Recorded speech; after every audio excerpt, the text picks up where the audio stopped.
Good day, everyone, and welcome back to the second session of the 16th Asia Pacific Sociological Association Conference. This session is broadcasted live via the Facebook page APSA Conference 2021 as seen on your screen. So it's at the bottom of the PowerPoint. Again, the Facebook page is APSA Conference 2021. So please be guided by the house rules for today's session. All guests and participants are automatically muted upon entry. The ceremony will be recorded for documentation purposes. For panelists, please keep your video off and your microphone muted, especially if it's not your turn to speak. And you will be hearing my voice or Professor Emiko's voice when you only have 3 minutes left. And for attendees, please send your questions through the Q&A section at the bottom of your screen so that the session chairs can note this and erase it during our open forum. For those who are attending through the Facebook live stream, please send your questions through the comment section below the live stream. So this session is entitled A Roundtable Discussion on Asian Families and Intimacies Toward the Development of Asian Collaboration, and this will be moderated by Professor Ochiai Emiko.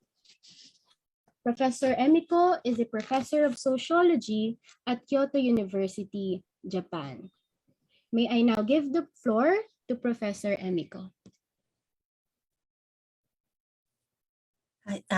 Thank you very much, Patty, for your kind introduction. I am Emiko Ochiai, a sociologist from Japan. I belong to Kyoto University.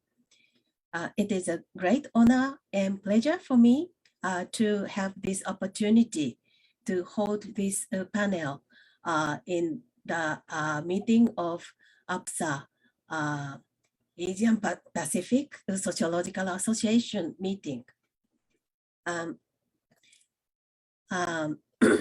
This session is about the outcome of our project called Asian Families and Intimacies.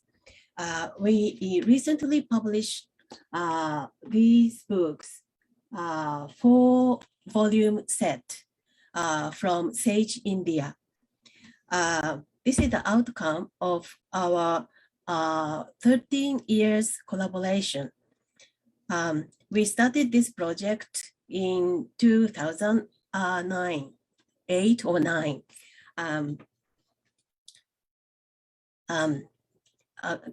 Could you turn to the next slide? This is the starting point of our project.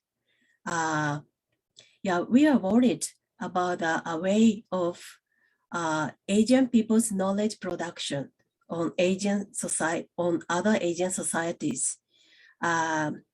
Basically, we learn about other Asian societies through English literature, or German or French, usually Western literature. Very few people in Asia can read the languages of neighboring countries in Asia. So we have to go through the Western academia to learn about other Asian societies. So of course, each Asian country has their own academia. So they produce their knowledge about their own country. But it is difficult to learn from our neighbors' academic activities directly. So please turn to the next slide. We decided to construct a new form of communication within Asia to learn about Asian societies directly from our neighbors. So this just, this way. For doing this, we started collaboration this way. Next slide, please.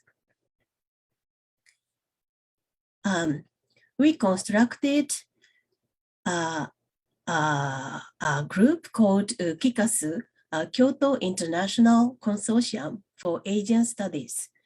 It was established in 2014. You can see the faces of today's presentators in this photo. So the aim of this group was to construct the foundations for intellectual collaborations in Asia. Next slide, please. We planned 3 layers of projects. The first layer is called Asian Intellectual Heritage, to collect most important academic works from Asian societies and translate them into English or any languages to share. On the top of it, the second project, which is called Comparative Asian Survey, was conducted. The aim of this project is construct a comparable database, data sets within Asia. And on the top of these 2 layers, we can conduct true research collaboration on various topics. This is the structure of the huge project we've been conducting. Next, please.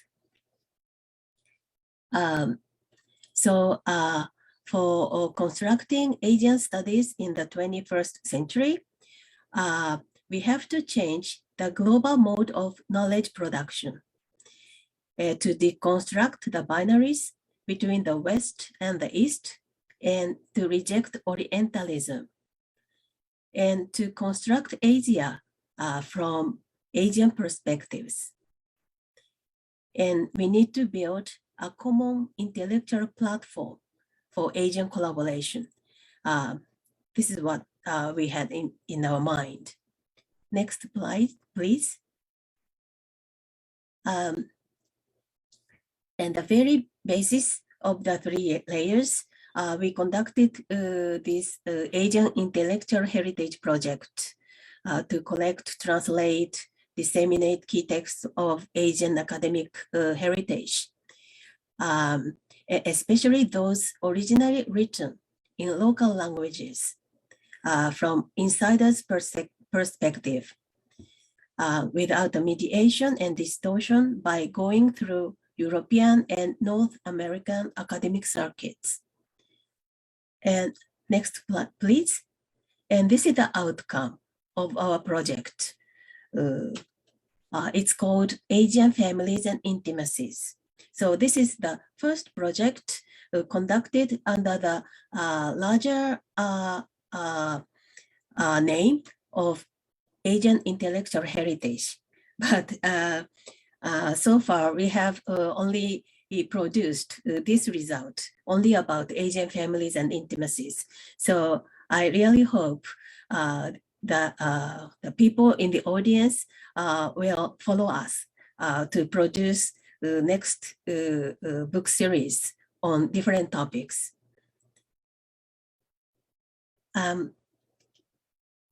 We decided to start from families and intimacies because we thought families have been considered to be the basic unit in many Asian societies. And we are so keen about the changes happening to our families. So we decided to start our heritage project from families and intimacies. Next, please. And the books, Asian Families and Intimacies, were edited by these people, International Editorial Committee. As you see, we have scholars from 9 societies in Asia. And some of them are today's presentators. And next, please. And our books have 6 parts: family ideology, patriarchy, sexuality, marriage, care regimes, and gender, edited by these scholars. You can see the name of Caroline Soblicia from the Philippines. And next, please.